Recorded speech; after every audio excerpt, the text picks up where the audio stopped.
Chris, when are we going to start?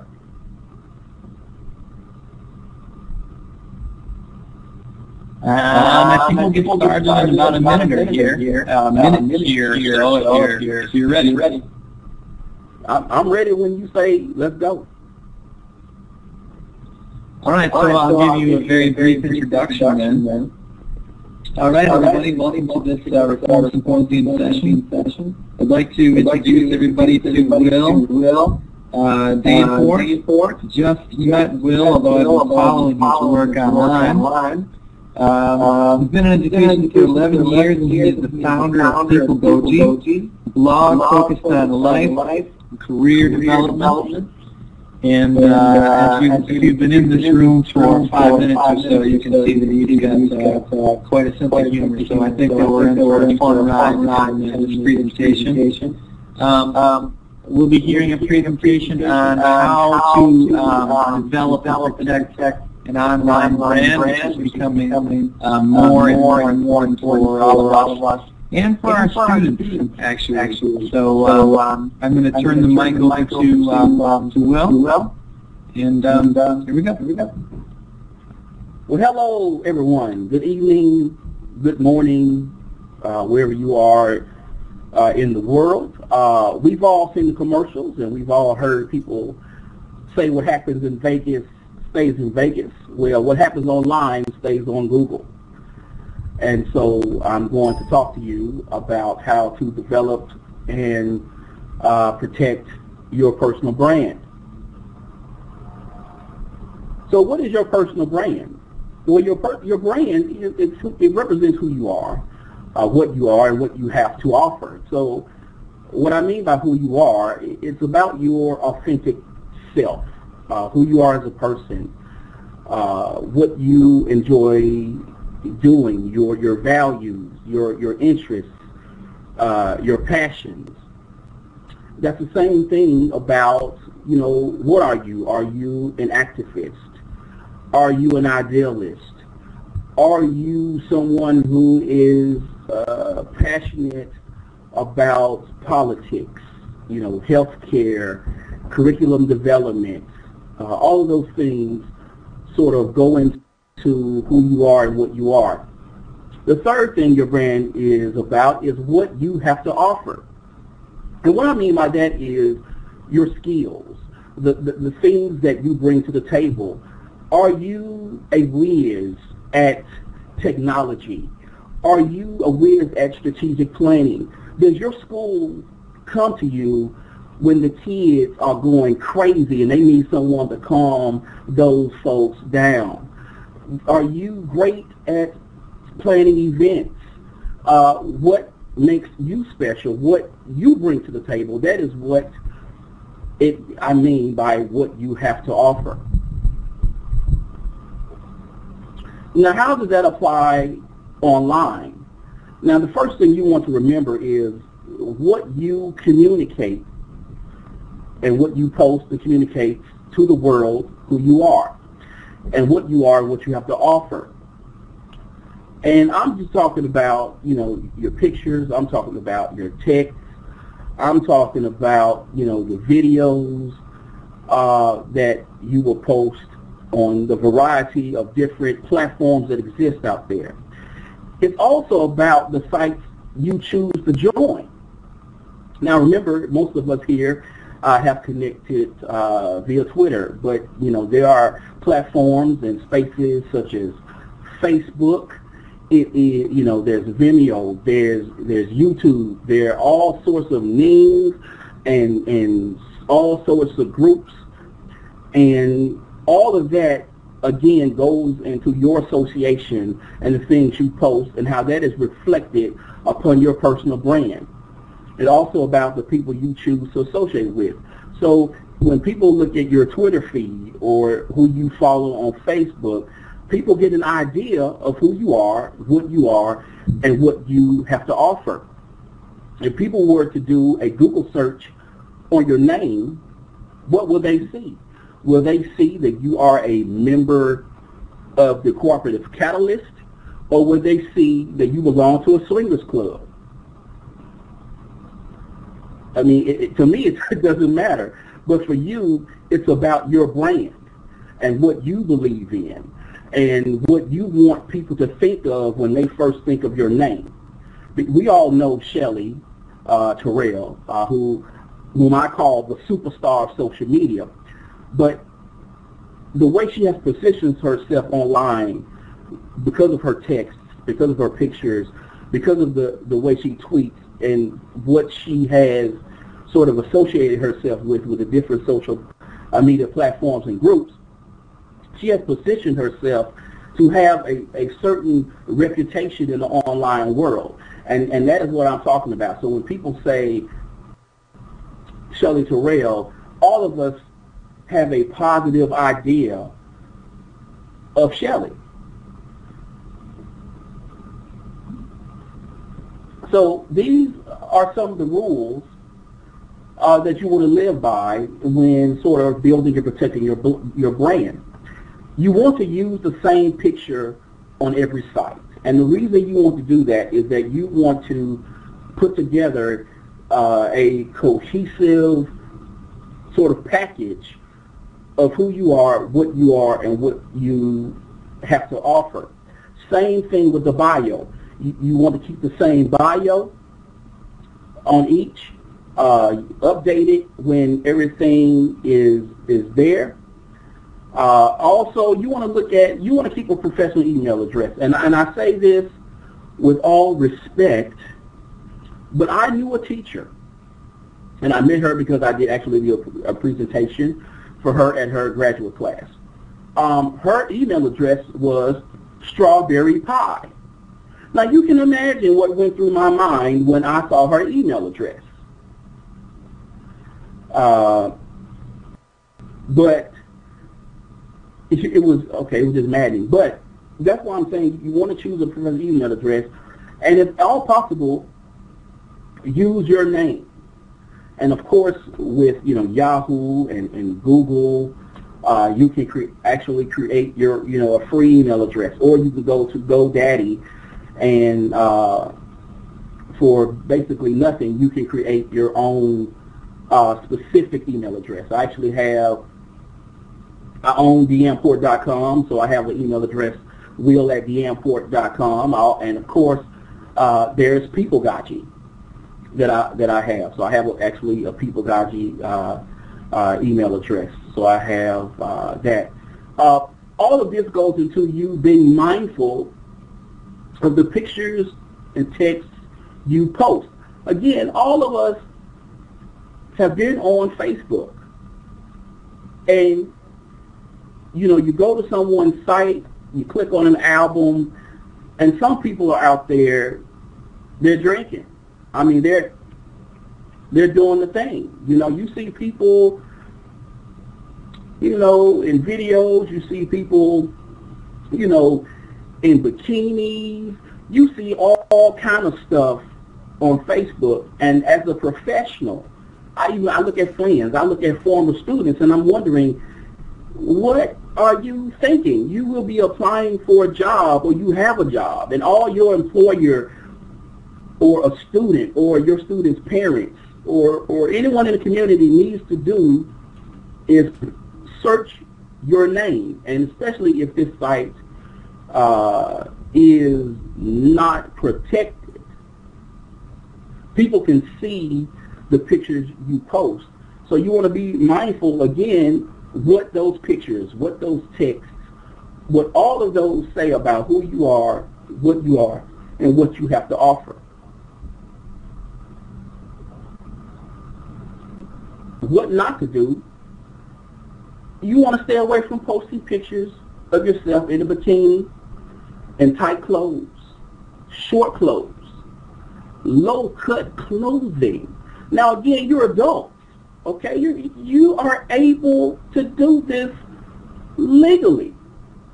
No one says that legally you cannot do these things. However, there have been teachers who have lost their jobs, who have been suspended, gone before disciplinary boards because of posting pictures of themselves, or being in a situation where they were allowed to take a picture and maybe their friends tag them on Facebook.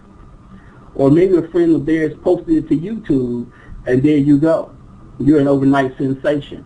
You want to stay away from videos of you drinking in a bikini, in a club, tight clothes, short clothes.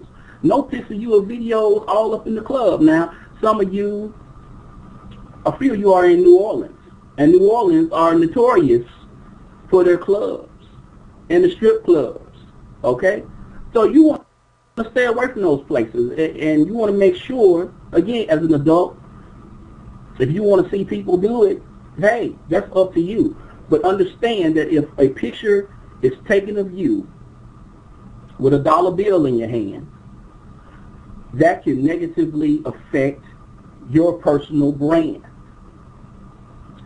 No sexting, no sex tweeting or flirting online. You won't believe, well, I guess you can believe, but there's all kind of stuff that goes on Twitter. I mean, we know about the tweet chats, and a lot of us participate in these tweet chats, and quite honestly, most of those tweet chats are, the ones we participate in, are educational or have to deal with career development. But some of those chats are very adult in nature. For example, 6-8 months ago, I looked in the trending section on Twitter, and I saw something that said, Twitter after dark. I'm thinking, what is this? Let me see what this is. I click on it, and it's, grown people talking about grown stuff. Now, again, as an adult, you have every right to participate in Twitter after dark and say all kind of stuff you like to do. But your name will be associated with that chat. And again, that goes to your personal brand about who you are, and what you have to offer. See, a lot of educators, they'll talk about your digital footprint, and that's pretty much what this online brand is about. It is about how what you do online can have either a positive or negative effect on people's perception of who you are. Now, what to do? Feel free to post pictures and videos of yourself teaching, presenting at conferences, at workshops, volunteering, or doing a school event, but make sure you get permission for those school events, because you have to deal with privacy issues. So you want to make sure that you have permission from the school to do those things. You want to keep all pics and visual and text-based communications professional and in line with your community standards. And what I mean by that is, what is able to work in California may not work in Kentucky. So in California, if you are somewhere and you're posting a picture or you're in a video or you're doing something and people say, well, that's just California, that's cool. In Mississippi, Kentucky, Alabama, Louisiana, that might not work. So you want to base what you do, your pictures, your videos, your online communications, your text, you want to make sure that all of that falls in line with the community standards in which you live. Well, now here is a recap of the presentation. Be authentic. Okay? Be you. I'm not saying don't be who you are. If anyone has read my tweets or follow me on Facebook, you will see that I am a hardcore liberal Democrat, and I will post articles and I will say certain tweets about Republicans, and I'll do all of that stuff. So you want to be authentic and be who you are, but understand that what you post paints a picture in someone else's mind about who you are. And so even though I do that, and I'm free to do that, and I feel confident and free in doing that, there may be a job I might not get because the head person in HR or the employer it may say this person is too much of a Democrat or posts too political stuff, and I do not want to invite that into my organization. So again, be you. I mean, I'm me, but be authentic in who you are. Be aware of what you post. It is very easy to read a tweet, see something on Facebook, and get fired up, get heated about it, and just fire off a tweet or fire off something because you're upset. You know, you're angry. Something moves you. It's easy to do that, and again, it gives off an impression of who you are. So you definitely want to think about what you post and be mindful of what you post, and not go, wow, we had a great vacation. You know, I want to show these pictures of how great that vacation is. Hey, maybe you show yourself on a walking trail. Maybe you show your hotel room or whatever. But don't show yourself getting a massage or in other situations where people may see that and it alter people's professional and public perception of you. Understand that everything you post has a positive or negative effect on your personal brand. I just really cannot say that enough, because when people online, remember now, online isn't like speaking to someone in person. So you can't see someone you can't see someone's eyes, you can't hear the inflections in their voice, you can't tell the tone of voice, you cannot sort of read between the lines or catch the nuances in online communication. So what you see in a video, what you see someone post, you take that as face value. And so you want to make sure that what you post sends out the message that you want people to have about who you are, and what you have to offer. The last slide will be the resources. And these are great resources for you to take that are about personal branding, and you apply it to your online activities. Make a Name for Yourself by Robin Rofford, who is on Twitter. Build Your Own Life Brand, written by Stedman Graham. If anyone who doesn't know who Stedman is, that's Oprah's man. Now Discover Your Strengths. This was a book written by Marcus Buckingham, and so this is a book about discovering your strengths. Remember how I went back earlier to talk about how, what you are and what you have to offer, and this is a book to sort of help you discover your strengths or how you can further develop those strengths. And so that's it. Ladies and gentlemen, I am done with my presentation. If you have questions, now is the time. If anybody has a question they'd like to ask Will, you just simply press the raise hand button. It's up underneath the list of the participants. When you raise your hand, I will pass the mic to you, and then you can ask your question.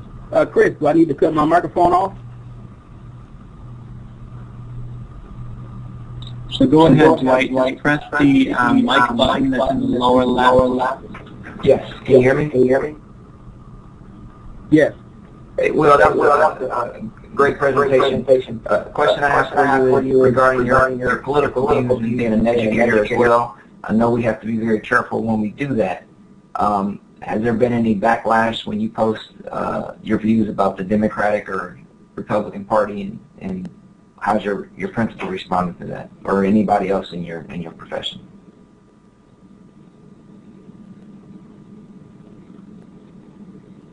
Will, you have to turn your mic back on. I turned it off. Only one person can talk at a time, or else we get a big echo. All right, thank you. Thanks for the question. I am currently in social media, so I do not work in K through 12 education and don't work in the school, so I have not had an issue of sort of being confronted about my political views at that level. However, the issue becomes, what is the climate at your school? What is the climate in your community and the people you work around, especially when it comes to your decision makers? Because, you know, you have to work with these people. I mean, regardless whether or not people can fire you or not, but you do have to work with these people. And what you don't want what you post to create an adversarial relationship with them. So I hope that that answered your question. But hopefully in the future my views won't hinder me from obtaining a position. But I know in K through 12 the issues are very sensitive, and you definitely want to make sure, because you do work for the government, being an educator, being a K through 12 teacher or higher ed, that you do not want to get in a situation to where it can affect your livelihood. Does anyone else have a question?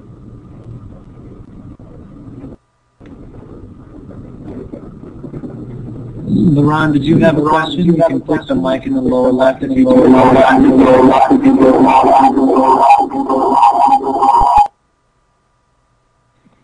Yeah, thanks, Will. I was just wondering, I just happened to look at your Twitter page. You have like 41,000 tweets. You're like the busiest guy online that I know.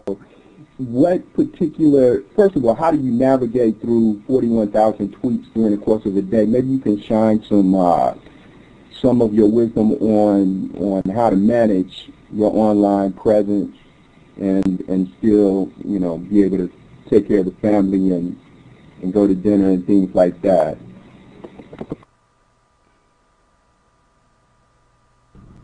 Well, first of all, I don't have a regular 9-to-5 job. I mean, right now I'm not, working full time at all. I'm spending my full time as a doctoral student, so I actually have the time to tweet. My last job, I was a social media strategist, and I worked virtually.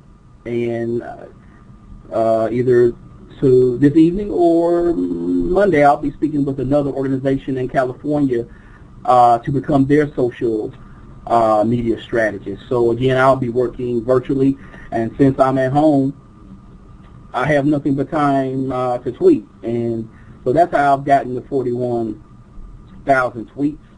And it's great to have my wife on, because at first she would see me on a Saturday. She was like, "Why are you on Twitter? You're spending all of this time on Twitter. What with Twitter?" And I said, "Twitter is awesome. You must get on." It took her a couple of months, and once she got on Twitter, now she knows the awesome power of Twitter. So if you have time, I mean, you can put in a million tweets.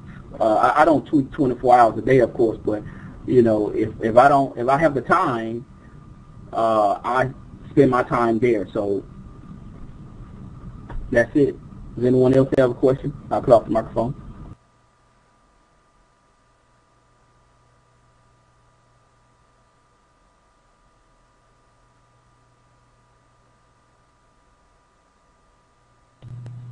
Are there any more questions for Will from the audience?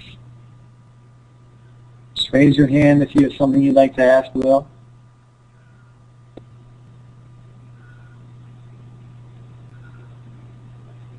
Okay, looks like we've got one.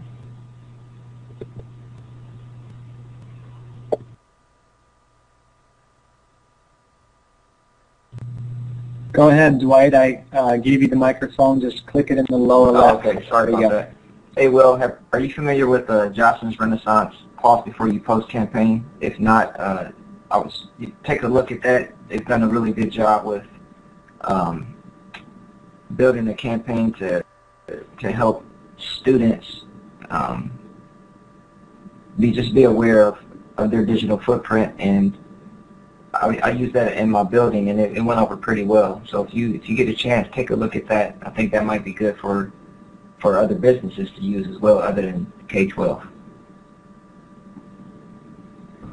Excellent. Thank you, Dwight. No, I'm not familiar with it, but I will check it out. If you will, please look me up on Twitter and tweet me a link to that. That would be awesome, and I will check that out.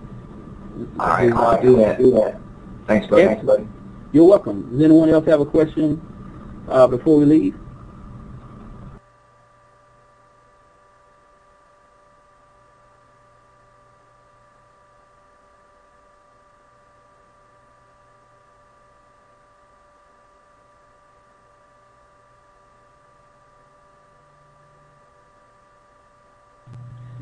Diana, I see your hand is raised. I gave you the microphone. It's down in the lower left-hand corner. If you click that mic, there you go.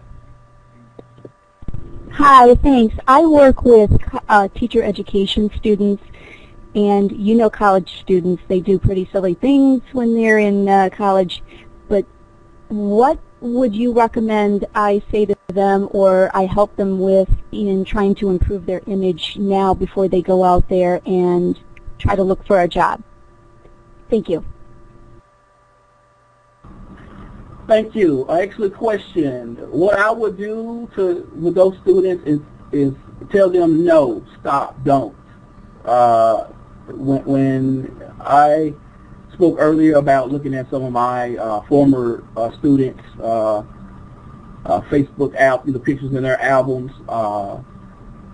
you know, I've been amazed at what I've seen, and these are people who, you know, graduated from college a year ago, and they will still post their vacations, you know, in Dominican Republic or what have you, and you know, of course they're at the beach, and they might be at a cabana, you know, with a cocktail. Then of course they have on, you know, what you wear at the beach, and they have they have a cocktail.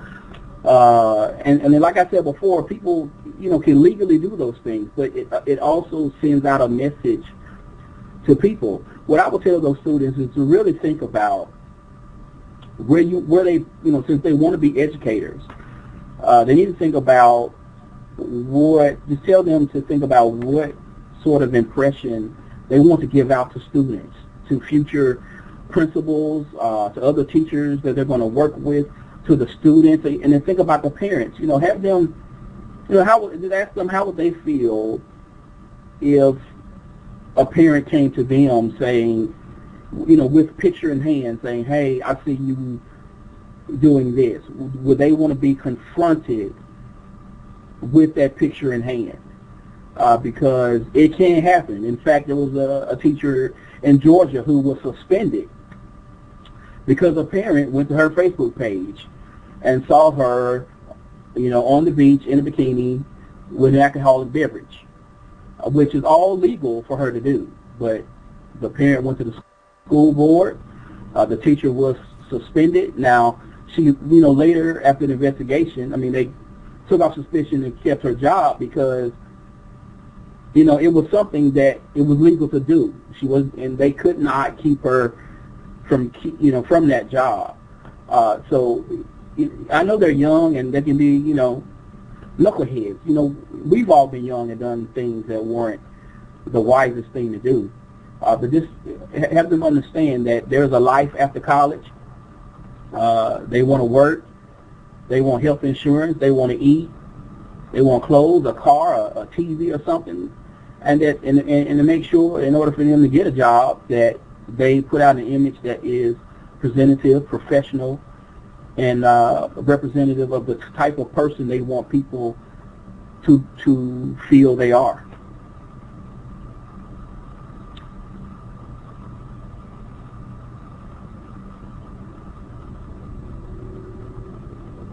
Okay. Are there any other questions for Will? If you've got one, raise your hand. Wow, 30 minutes have gone by fairly quickly.